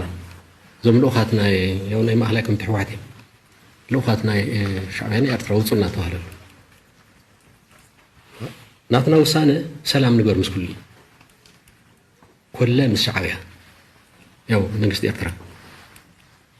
ምስ ፋኖ ምስ ኩሉ ጎረቤትና ነው ቀረባ ዝኒ እታ ፕሪቶሪያ ስምምነት ምስ ፌደራል እያ እታ ሃገሪ እቲ ያው ክልል ግን ናይ ባዕሉ እንትኣት ከም ዘሎ ስለ ዝፍለጥ ምስ ኩሎም ሰላም እዚኣ ከም ስራሕ ፈጻሚ ወሲድና ኢና ኣብዚኣ ተመስሪቱ ፕሬዝደንት ጌታቸው ርክብ ገይሩ እዩ ምስ ኤርትራ መራሕቲ ስራሕ ፈጻሚ ዝፈልጦ ማለት እዩ ኣነ ዝፈልጦ ስራሕ ፈጻሚ ዝፈልጦ ሕማቕ እዩ ማለት ኣይኮነን እዚ ንሰላም ኢልና ኢና ናብ ተኩስ ሕዘ ይንደሊ ተዝሓለፈ ብተሓታትነት ብናይ ባዕሉ መስርሕ ተወሰና ወሰን ነፃ ግበሩ ሰብ ይጨው የብሉ ነይሮም ከይትጨው ኢልና እንስሳታት እንወስዱ ነይሮም በቃ ደወብሉ ዝኣሰርኩሞም መለሱልና ሰላም ይግበር እዚኣ ሓላፍነት ተወሲድ እዩ ተራኺቡ እዩ ናብ ደገ ካብቶም መራሕቲ ኣብ ውሽጢና ይተወድእ ክፍለጥ ግን ኣሎ ማለት እዩ ብዘይኮነ ስለ ንስሕ ሓንቲ ግን ኣብረኩም ናይ ኤርትራ ትምልከት ምስታ ጉባኤውን ተኣሳሲራ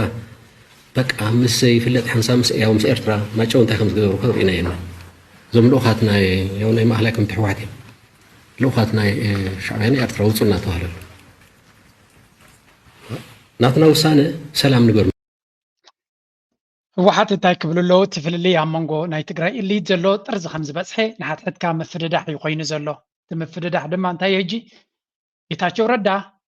أبي مسمرحتنا يرترح كم استراخة بيزا زربا لعل انت حتن قبلوات أنا مجي دكتور دبرتين تبكيس والله من مسؤول لابد يبيعه مايك هامرز بهالمسؤول له سلزي نعبي يتاجو ردا رجس أني كابت إزاز ناي أمريكا وصعي كون كم زخلي تركب I don't know من البعض كيتا دكتور دبرتين كومو كالكوليت جيري زبل زلو بسيرتا ركب ندللنا أركنا ندللنا حولنا ندللنا أنا انتهي زبلازيا زبي كساب زدلوي حنكسيا زبلازيا سلام سلوز دلي يكونن أما رأسيتا سلج سعاني يجي زدما قدم تبهيلو له ملس توهيبون يري أقدم أبيلو نيرترا بريزنت ملسي بولو نير أكايدا تسام غراز أكايدا قدامي فتيكا مخانا أبيكا قلعت فتن مخانا أبيكا سالسايكا مودعتن وسان كنا تبهيلو تخايدا كم عملوا دما ناي عمت زمتان هلك إذن زانتاتات إنما هذا أمره حزب عالم كدنقر حيخيلون حزب تقرأي قنا عبايتا انتا يقوان كلها من الشعبية يو نقص دي أكثر برزنت جيتاتشو ركب جيري حجي جيتاتشو ردا بسيرترا ركب جيرو أي جبرن انتا يقدر سنة هلو أبزوان زين دحريلنا جيتاتشو ردا تنعت بلوك بتوم إليت نا إثيوبيا انتا يمز بلزلو هو حد ناي دكتور دبرتينن ناتو جلن مش شعبيا ركب على ويلهم ناف شعبيا نبي يرترا خص قعوه سلز فتنو زلو نجيتاتشو ردا دما من يدشفنو لزلو من يدليلو ابز سمعجي حلخلخ ناتو موداتا سلازي بلو بس هي ጀምረ ጌታቸው ረዳ ስለሚመጣ ጊዜያዊ መስተዳድሩ ስብሰባ እንድትወጡ ምናምን በሚል ማለት ነው። ወድም ቤቴ ያሰረው ወድም ቤቴ ማለት አክሱም ውስጥ አርሚ 35 የምትባል የሱ አዛዥ ነው እና እሱን ብቻ ሳይሆን እሱን ካሰረው በኋላ በየቤቱ ቅስቀሳ በመጥራት አንድም ሰው ወደ ስብሰባ እንዳይወጣል የተቀነባበረው ነገር ጌታቸው ረዳን ለመግደል ነበር። አልገባኝ። ቅስቀሳ የሚያርጉት ህዝቡ እንዳይወጣ ቅስቀሳው ህዝቡ ኮሜዲያኑ ያን የሚሰራው ለዚህ ነው ማለት ነው። ኮሜዲያኑ ይሄን የሚሰራው ኖ ኮሜዲያኑ ማር ቀሰቀሰ ህዝቡ እንዲወጣ። ከዛ ኮሜዲያኑን አሰሩት ነው ወድም ቤቴ። ካሰሩት በኋላ ህዝቡን እንዳትወጣሉት ቤት ለቤት እነ ጌታቸው ረዳ ጋር አንድ መረጃ ደረሰ። የደረሰው መረጃ ወድም ቤቴና መዲድ ማለት በጣም ጨካኝ ሰው ነው። ሁለቱ ጌታቸው ረዳን ለመግደል አክሱም ላይ ሴት አባረጉ። ይሄንን ነገር ጌታቸው ረዳ አስቀድሞ ሲሰማ ሚዲያ ላይ ወጥቶ እንደዚህ አቀነባበሩብኝ አይደለም ያለው። በደፈናው ስለታመምኩ አልመጣም ያለው። አልታመመም ጌታቸው። ሕጂ ናይ ኦሮሞ ኢሊት እንታይ እዮም ዝገብሩ ዘለው ናይ ትግራይ ጉዳይ ቤላ ገይሮም ተፃዊቶም ለተቀደም ኣብቲ ማኒፌስቶ ናቶም ኣብቲ ናይ ኦሮሞማ ተፃሒፉ ዝነበረ እዩ። ትግራይ ከም ዘይትትንስእ ጌርና ክንፃወተላ ኣለና። ኣብ መንጎ ሚቲና ብኩናት ጥራይ ዘይኮነ እቲ ኢሊት ናይ ህወሓት ንሓዋሩ ካብ ዘለዎ ወዲቕዎ ዘሎ ክትንስእ ከም ዘይክእል ኣብ ጉድጓድ ክንእትዎ ኣለና። ናምሓራ ኩሉ ግዜ እናተባልዐ ከም ዝነብር ክንገብሮ ኣለና። እናተባልዐ ናጠመየ ኣብ ሽግርና ውግን ትነብር እንተኮይኑ ክፋረ ኣይኮነን ክባዛሕ ኣይኮነን። ንሕና ድማ እናተባዛሕና ክንከይድ ኢና። ሽዑ እንታይ ክንገብርና ኢሎም ዋላ እቲ ዲሞክራሲ ዝበሃል ዘሎ ኣሜሪካ ተደልዩ ተቐፂሉ ብዚ ህዝቢ ስለ ዘለና ኣብ ስልጣን ወትሩ ክንነብር ኢና ዝብል ፕሮፓጋንዳ ናቶም ኣብ ተግባር ንሪኦ ኣለና። ንጌታቸው ረዳ ዝያዳ ዝደልይዎ ዘለው ክከላኸለሉ ዝፍትኑ ዘለው እዮም ዝፍትኑ ዘለው እዞም ናይ ኣቢ ካድረታት። ሕጂ እንታይ እዩ ዝብል ዘርኢ ፀኒሖም ዚ ኣብ ኣክሱም ሲ ሓደ ህዝባዊ ሰሚናር ተሓሲቡ ነይሩስ ጌታቸው ረዳ ግን ኣጋጣሚ ሓሚመ ስለ ዘለኹ ክሳተፍ ኣይከኣልኩን ኢሉ ኣብ ትዊተር ፅሒፉ ነይሩ። እታ ፅሒፍታ ንሪኦ ነይረ። እቲ ምክንያት ግን ኣብኡ ክቐትልዎ ሓሲቦም ስለ ዝነበሩ ሓበሬታ ድማ ስለ ዝመፆ ከም ዝተረፈ ጌታቸው ረዳ ብዛዕባ እዚ ሕቶ እዚ ተሓቲቱ ነይሩ። ስምዕዎ እንታይ ኢሉ ነይሩ? ሌሎች ነገሮች ከመሄዳችን በፊት ጤንነትን ደህና ነህ ወይ?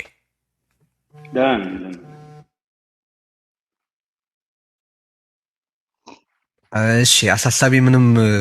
ነገር የለም። በቃ የጻፍከውን ይውሰዱ፣ በሶሻል ሚዲያ ላይ የጻፍከውን። እሺ፣ እዚ ጥዕናኻ ድሓን ዲኻ ደለኻ ምስ በሎ ድሓን እየ ይብለሎ። ስለዚ ከምቲ ዝፀሓፍካዮ ናይ ሕማም ሽግር ኮይኑ ኣክሱም ከምዘይ ተሳተፍካሲ ብኡ ይውሰደት ህዝቢ ማለት ኢልዎስ ከምኡ ዳርጋ ላግፂ ናይ ቆልዑት ፖለቲካ ኢና ንርኢ ዘለና። ኣብ ገፁ ከተንብባ ከለካ ወፈቲኖምኒ ነይሮም ቀቲሎምኒ ነይሮም እዚ ዓይነቱ ዘንፍት ዘሎ ኩነታት ኢና ንርኢ ዘለና። ኣሜሪካ ኣብ ትግራይ ምስ ጌታቸው ረዳ እያ ዘላ። ታስዋይ ድማ ህዝቢ ከም ዝደልዮ ዘሎ ዓቢ ፕሮፓጋንዳ እናተገበረ ኣብዳሳት ካኣት ተኸሎ ታቂድ ዝግበረሉ ዘሎ መዓት ሓሸውየት ኣንሽተይ ትግራይ I mean this is ትግራይ ምናልባት ከም መዘኻኸሪ ክኾነኩም ትግራይ ዝበሃል ዘሎ ኣብቲ ላዕሊ ዘሎ ክልል እዩ ትሪእዎ ኣለኹም ኣብኡ ዘሎ ፕሮፓጋንዳ በዓል ኣምሓራ በዓል ኦሮሞ በዓል ሶማል ዓበይቲ ክልላት እዮም ክንዱ ዝኣክል ሸፈነ ግና ይረኽቡን እዮም ዘሎ ስለዚ እቲ ኩነታት ክንሪኦ ከለና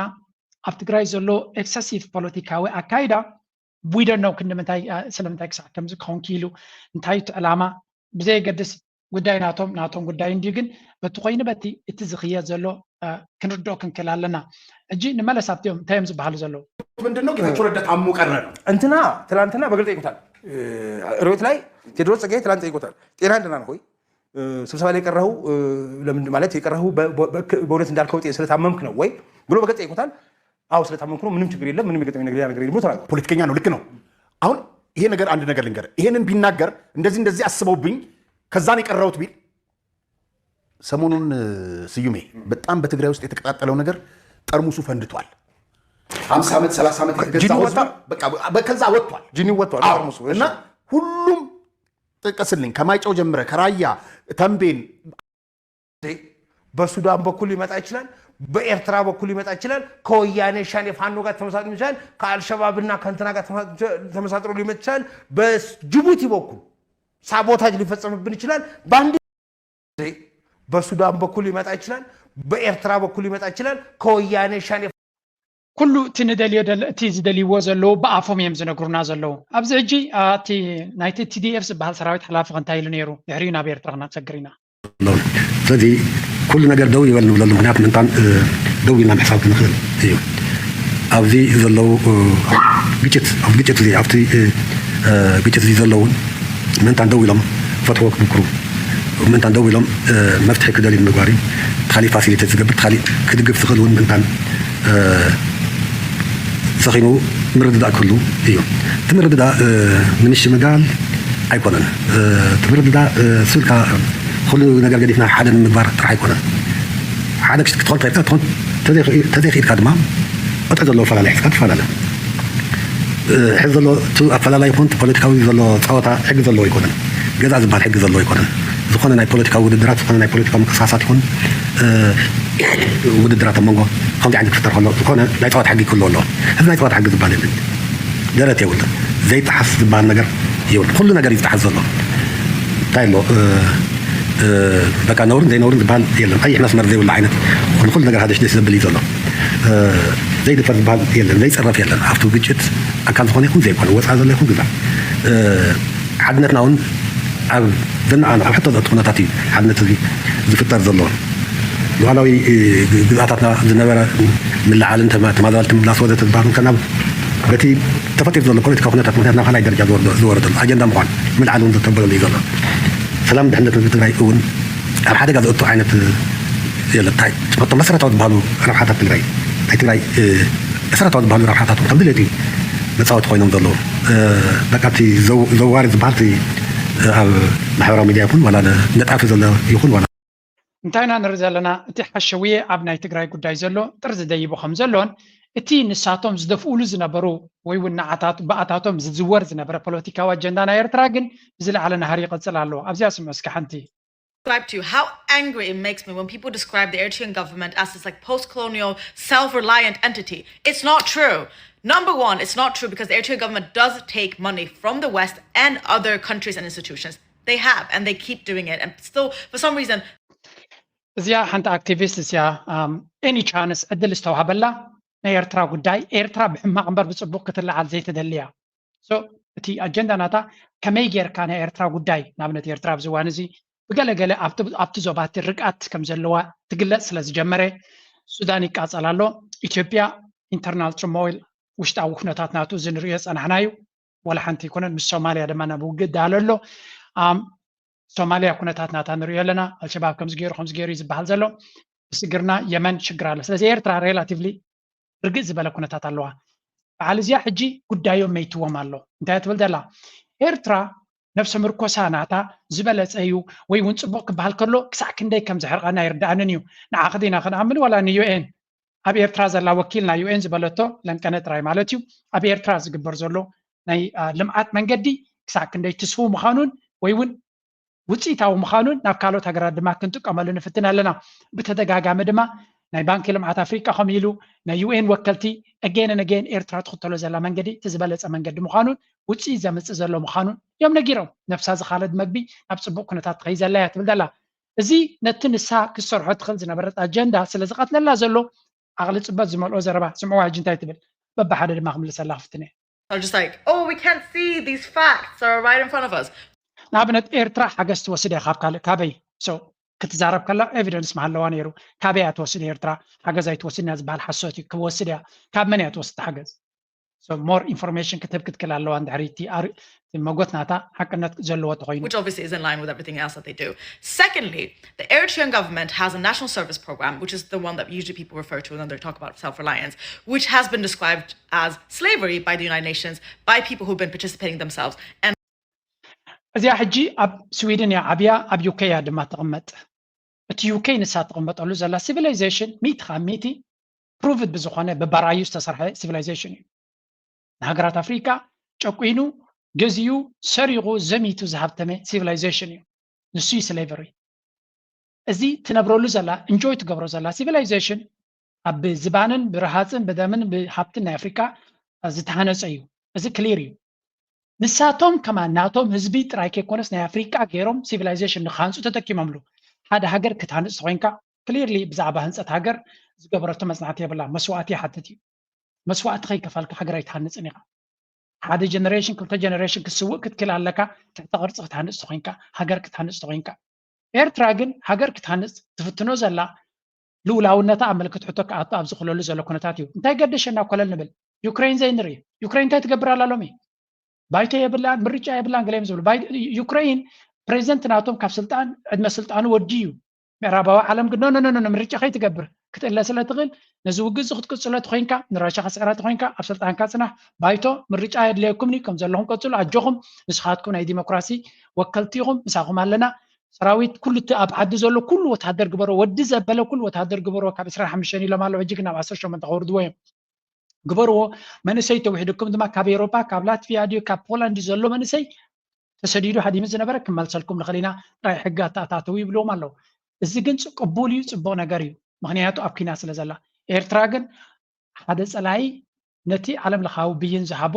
ጥሒሱ ዝኸይድ ዝነበረ ከም ድሌቱ ዝኸይድ ዝነበረ ኣሎ ንዑ ስለምንታይ ንሱ ዘይወፀ ኢላ ተዛሪባ ይትፈልጥን እያ እሱ ኣንፃር ኣጀንዳ ስለ ዝኾነ ኣብዚ ዋን እዚ ግን ኤቭሪቲንግ እቲ ዝብልዎ ዘረባ ባዕሉ ተገምቲሉ ንዓታቶም ናይ መን መጋበርያ ምዃኑ ነህዝቢ ኤርትራ ኣብ ሓውሲ ሰላም ዝኾነ ኩነታት ይኸይድ ኣሎ ነዚ ከመይ ጌረ ይድግፍ ነዚ ሃገር ከመይ ጌርና ንድግፋ ክንዲ ዝብሉ ከመይ ጌርካ ንድሕሪት እቲ ገዳ ዘሎ ክቕፅል ሽግር ዘሎ ንክቕፅል ፀቕጢ ዘሎ ንክቕፅል ብብርቱ ሓይሊ ክሰርሑ ንሪኦም ኣለና ለይቲ መዓልቲ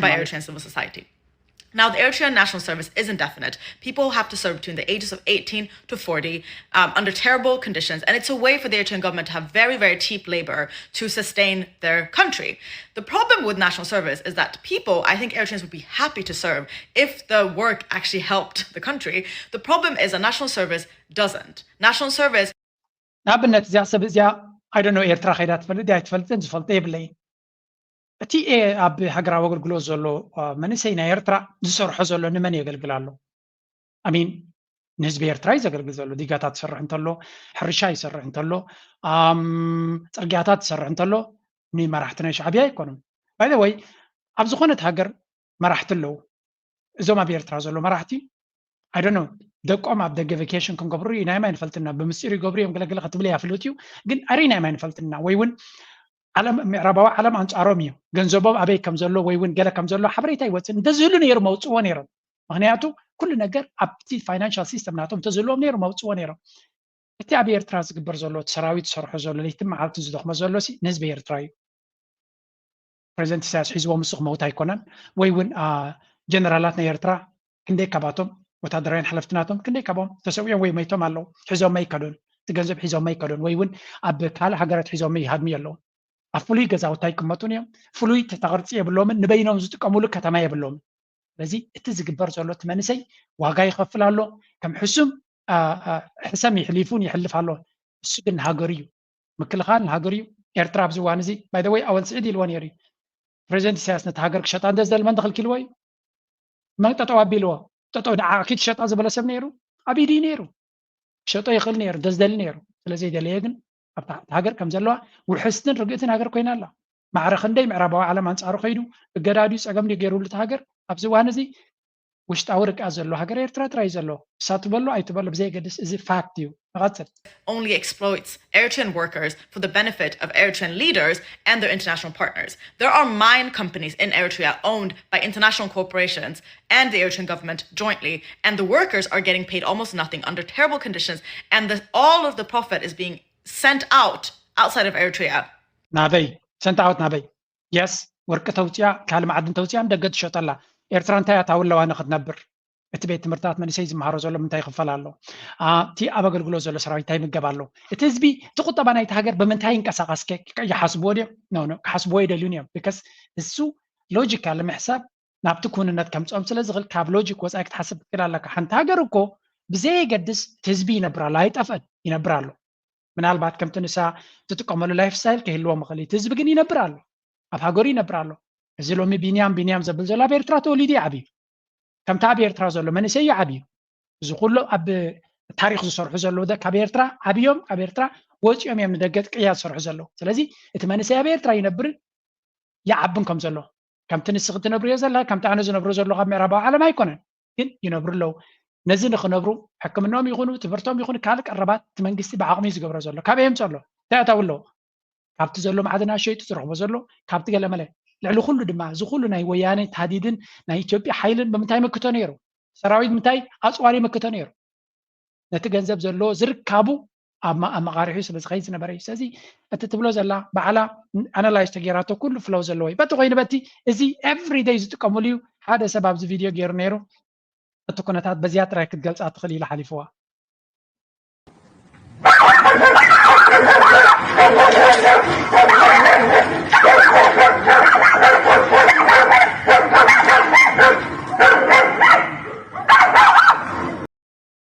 Is textbook, just like standard exploitation. We've seen this. Even colonialism, even slavery, there were local partners that were also benefiting, but the workers were native from the country. This is literally the same thing that's happening in Eritrea, and somehow it's being described as this post-colonial self-reliant. No, after the colonization of Eritrea, إنجليز كجزا خلو بريطانيا كجزا خلو تحابتي توسيدو نبعد إنجليز نبعد طليان إنفست كوينو نتقط طبعا يتهاجر يحنس نيرو أب زبن إيرترا تجنزب كبير تراوسي أبي إنفست زخون زلوا جزاوتو ديوم دستر حلو زلوا أب دبي جزاوتو ديوم أب لندن دجوز زلوا ويوسف سويس ديوم جزاوتو زجوز زلوا أب تشاينا ديوم جزاوتو زجوز زلوا كم تقول تبلن تخوينكي evidence حبي كم زي خوينو تجنزب كبير ترا توسيدو نابزي خير على بلي نحن فلتوجن تجنزب زر كابو بزو حي كونا نداري كونا زلوا وركي بورك هاجر كتحنس أي تخلي خاص لازم وحديو أتاونا وركي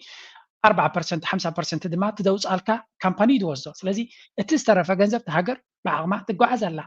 again ولا حنت logical evidence سلازي بالله ويوم كتغربت غل حبريتها سلازي بالله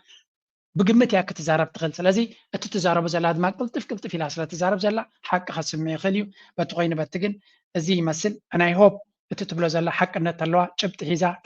ከምዚ ናብዚ ወሪዱ እዚ ናብዚ ኣትዩ ገንዘብና ኤርትራ ካብ ዝወፅኡ ኣብዚ ኣትዩ ኣብ ከምዚ ገዛ ሰሪሑ ክስቶ ዝበሃል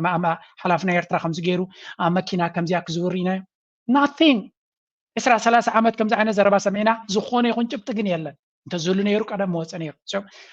ኣብ ኤርትራ ኣብ ዙርያና ዘለዉ ከመራሕቲ ንሪኦም ኣለና ኣብ ብኸመይ ይኸይድ ኣሎ እንታይ ይመስል ኣሎ ኣብ ከመይ ገዛ ይቕመጥ ኣሎ ከመይ ዓይነት ህይወት ኣሎ ተራ ኢትዮጵያዊ ከመይ ዓይነት ህይወት ኣሎ I am very sure ዝበፅሐ ኢትዮጵያዊ ናይ ቤት ትምህርቲ ናይ ሕክምና ናይ ቀረባት ናቱ ካብ ናይ ኤርትራ ከም ዝሓምቕ ርግፀኛ እያ እዚ ኣዲስ ኣበባ ዘሎ ሰባይ ትራይ ወይ እውን ኣብቲ ከተማ ዘሎ ኣብ ገጠራት ዘሎ ንሪኦ ኣለና እኮ ኣብ ኤርትራ ዘሎ ኣብ ገጠራት ዘሎ ግን እንታይ ዓይነት ህይወት ነብር ኣሎ ኣነ ባዕለይ ካብቲ ዘምፀኽልኩም ቶም ዓድታት ብፍላይ ኣብ ጋሽ ባርካ ዘለዉ ክንደይ ዶኩመንታሪ ተሰሪሑ ነይሩ እቶም ኣብ ጥቃ ዲጋታት ዝቕመጡ ዘለዉ ዝበለፀ ዕድል ከም ዘለዎም እቶም ኣብ ከተማ ዘለዉ እቶም ኣብ ገጠራት ዝቕመጡ ዘለዉ ዝበለፀ ዕድል ከም ዘለዎም ስለምንታይ እቲ ልምዓት ናይቲ ዲጋታት ዝግበር ዘሎ ኣብ ከተማ ርሑቕ ስለ ዝኾነ ኣብ ጥቁ ከፍ ትብል ተኮይንካ ክትሓርስ ትኽእል ሕርሻ ክትገብር ትኽእል በቲ ኮይኑ በቲ ግን ነዚኦም ክምለስ ግዜ ክነጥፍ ስለዘይንኽእል ናብዚኣ ክንሰግር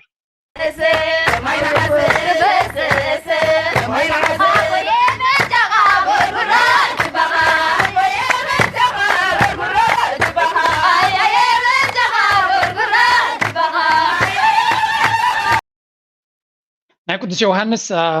ኣብኩም ስለ ዘለና ምናልባት ነው ሓንቲ ካሊእ የኽበኩም ሶሪ እዚኣ ያኸበኩም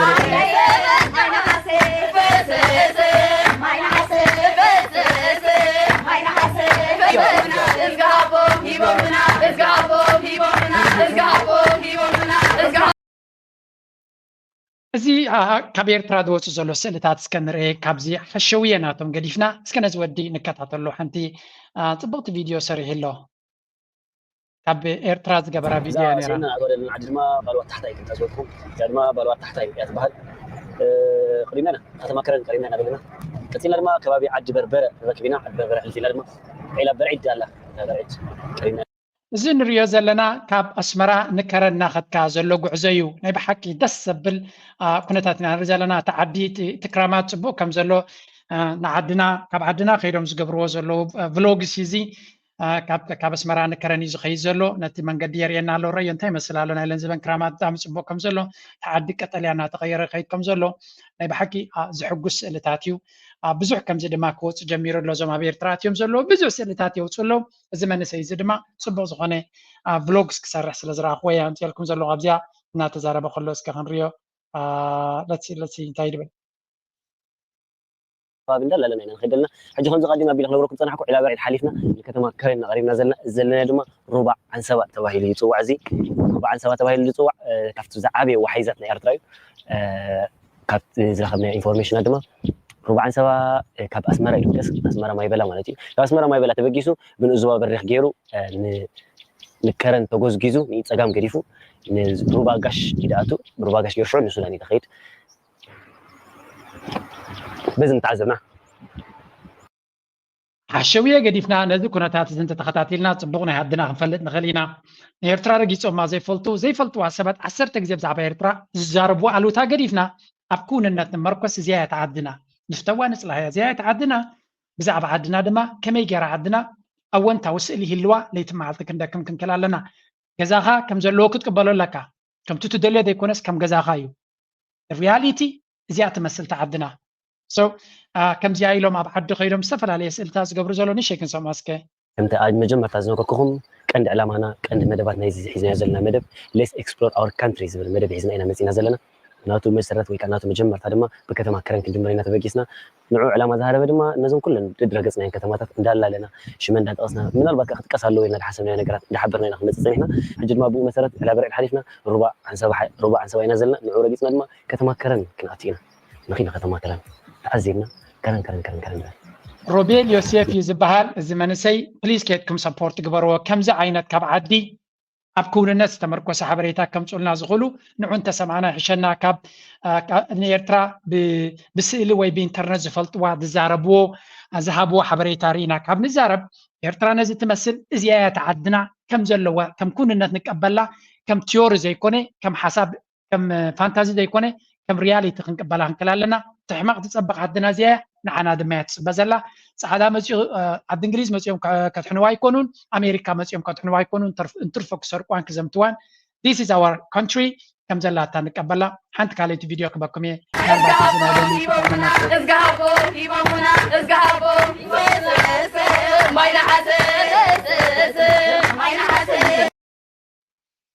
حفتي عقاط اماس قيله صنيحه حسابك بيده صنيحه يتردأن الحليفه نعم على خاطر حجه اتيخا قريت حتتو نمن نزل فلوري 4 شيء تعذبتو كان بز كتاتلم زلو 4 كمي نمن ابي ابزي حجي يا قبر سلامات 4 شيء كمي اللهم لحن دغنيكم يغريت عقاط امسي حسابات صيغس قيله خوينه عينكم دفنا بيلوكم حليفه بلبي يقرا قبورو لي بقى حجلك ترديو مال 4 ترديو 4 من استمر قسم محمراو انسسا خم مخان مطن مالت ما انت عارف غزينا مصيحنا 50 سنه طريق ريبو زس صح يكون غري فيلو بروفيسور نغنزب كبل كبرتي احسرني غري فيلو بقى صبغ يقدف بقى غري فيلو قالص له بقى غري فيلو إذا حداش نايسوزنينو كوميدي كيتكم رايوا بليس بتعمي interesting زخونتيا اسكنشتي جزي قدي فكات عزير له ندحر زسترفكم كون اساسكو نفسنا بزمن اوريد كنرخبو يكونا كي حج بيجا صراحه لن كي صراحه كذا ليلو سور جايز كول ميل نو تزنتنا بقدو بقعزة تسبدو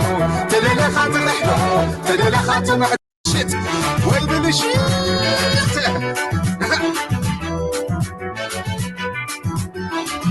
حامي الناس كزي حبيب الناس الأول كل وزق زحل صحيت وانا نزل نعيد عيد زحل أنا وخير أو تحتاز عريض تنادي بازمنو كنادي بازمنو كنادي بازمنو قلباتي بازمنو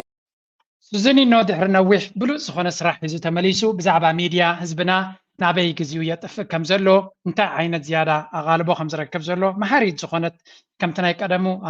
ዋዛ ብዝተሓወሶ ግን ናይ ሱዙኒ ኖ ኮሜዲ ኩሉ ግዜ መሃሪ እዩ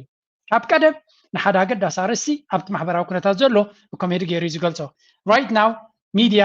ከመይ ኢሉ ነቲ ሕብረተሰብ እቲ ክምህር ዝኽእል እቲ ሓበሬታ ክህብ ዝኽእል ሰብ ከም ዘይሰምዖን እቲ ወረ ወዲ ወረ ድማ ኣብ ላዕልነት ከም ዝረክብ ዘሎ ዝገልፅ ቪድዮ እዩ ንዓ እዩ ሪያክት ገይሩ ነቲ ኩነታት ሰሪሕዎ ኬትኩም ራእይዋ ብጣዕሚ ፅብቕቲ ስራሕ እያ ናይ ሎማ ርእሲ ድማ ኣብዚ ክንውዲና መቸም